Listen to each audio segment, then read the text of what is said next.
Europa के बारे में सबसे रोचक और आकर्षक बात को अगर केवल एक परिचित शब्द में समेटा जाए, एक ऐसा शब्द जिससे हम पृथ्वी पर हर दिन सामना करते हैं, तो वो है पानी।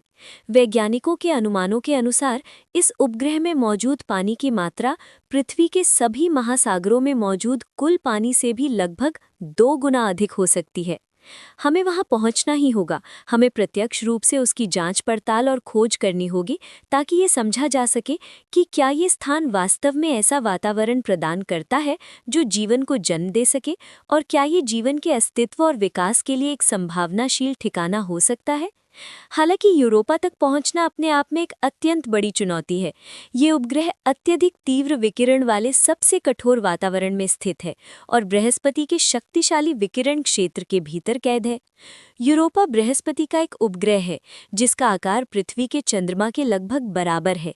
इसकी सतह मोटी बर्फ की परत से ढकी हुई है और इसके नीचे संभवतः एक विशाल भूमिगत महासागर छिपा हुआ है।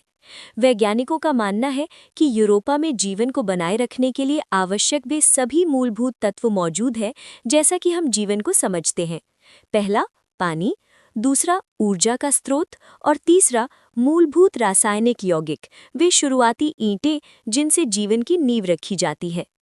इतिहास में पहली बार मानवता एक ऐसे अंतरिक्ष यान को प्रक्षेपित कर रही है जिसे पूरी तरह से विशेष रूप से इस उपग्रह यूरोपा के अध्ययन के लिए डिजाइन किया गया है। यूरोपा पर इस मिशन के 3 प्रमुख लक्ष्य हैं: बर्फ की परत और उसके नीचे छिपे महासागर का अध्ययन करना, इन दोनों परतों के बीच होने वाली पारस्परिक क्रियाओं को समझना, और साथ ही इस उपग्रह की रासायनिक तथा भूवैज्ञानिक संरचना का विश्लेषण करना, साथ साथ ये जानना कि क्या यूरोपा आज भी भूवैज्ञानिक रूप से सक्रिय है या नहीं। वर्तमान समय में यूरोपा क्लिपर कोई ऐसा मिशन नहीं है जिसका उद्देश्य सीधे जीवन की खोज करना हो।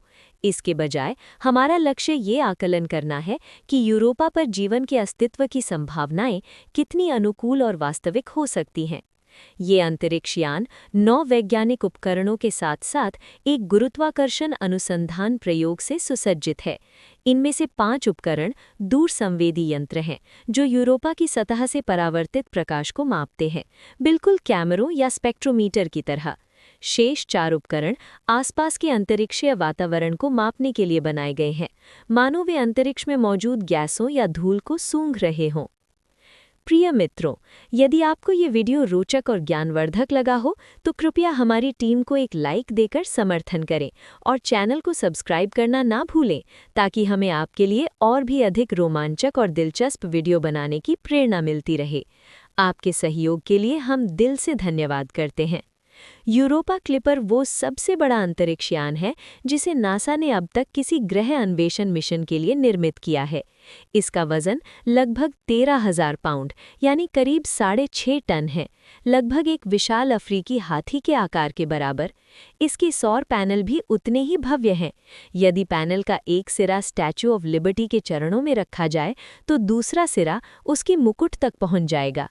ये सौर पैनल केवल आकार में ही विशाल नहीं है बल्कि तकनीकी दृष्टि से एक असाधारण उपलब्धि भी है, क्योंकि वे लगातार तीव्र विकिरण में नहाते रहते हुए भी पूरे मिशन के दौरान स्थिर और विश्वसनीय रूप से कार्य करने के लिए बनाए गए हैं।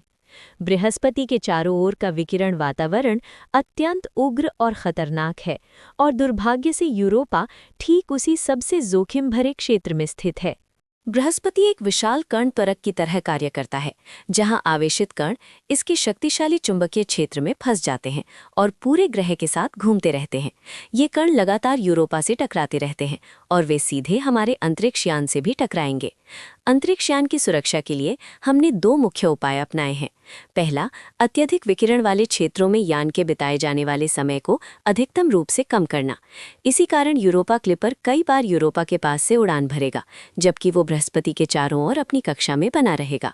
दूसरा, हमने कंप्यूटरों और संवेदनशील इलेक्ट्रॉनिक उपकरणों को एक विशेष सुरक्षात्मक कक्ष में रखा है, जिसे लगभग 1 सेंटीमीटर मोटी एल्यूमीनियम की परत से ढका गया है। यूरोपा के पास से हर बार गुजरते समय यान की बाहरी सतह को केवल कुछ ही क्षणों में उतना विकिरण सहना पड़ता है जितना लगभग 10 लाख बार छाती के एक्सरे कराने के बराबर होता है। पृथ्वी से बृहस्पति तक की यात्रा निस्संदेह लंबी है, लेकिन ग्रहों के पैमाने पर देखें तो ये उतनी कठिन नहीं मानी जाती। प्रक्षेपण से लेकर वहां पहुंचने तक लगभग 5 वर्ष और 6 महीने का समय लगता है। इस दौरान यान पहले मंगल ग्रह के पास से होकर गुजरेगा, फिर एक बार पुनः पृथ्वी के पास से उड़ान भरेगा ताकि गुरुत्वाकर्षण का लाभ उठाते हुए एक शक्तिशाली गुलेल प्रभाव पैदा किया जा सके, जो यान को बृहस्पति प्रणाली की ओर आगे धकेल दे। मुझे आशा है कि वे भविष्य के खोजकर्ता जो इस कार्यक्रम को अपने घरों से देख रहे हैं, एक बात अवश्य महसूस करेंगे। जब मानवता एकजुट होकर कार्य करती है तो हम असाधारण चमत्कार रच सकते हैं। इस मिशन की योजना और कल्पना बहुत लंबे समय से की जा रही थी, और जब हम अंततः वहां पहुंचेंगे तब क्या क्या देखने को मिलेगा, इसे लेकर हम बेहद उत्साहित हैं। हम आज रोबोटिक अंतरिक्ष अन्वेषण के स्वर्ण युग में जी रहे हैं। इतनी भव्य और महत्वाकांक्षी मिशन के सामने रोमांचित ना होना लगभग असंभव है। जो बात मुझे सबसे अधिक उत्साहित करती है वो है यूरोपा के रहस्यों को खोलने की संभावना। इस विचित्र, उन्मत्त लेकिन अत्यंत मोहक दुनिया को सचमुच समझ पाना, जो संभवतः लगभग 4 अरब वर्षों से लगभग उसी अवस्था में बनी हुई है। वीडियो के अंत तक हमारे साथ बने रहने के लिए आपका बहुत बहुत धन्यवाद। यदि आपको अंतरिक्ष, विज्ञान और ब्रह्मांड के रहस्यों की खोज पसंद है तो कृपया हमें एक लाइक देकर समर्थन करें और चैनल को सब्सक्राइब करना न भूलें, ताकि हमें आपके लिए और भी रोचक व ज्ञानवर्धक सामग्री बनाने की प्रेरणा मिलती रहे। नमस्कार, और अगली वीडियो में फिर मुलाकात होगी।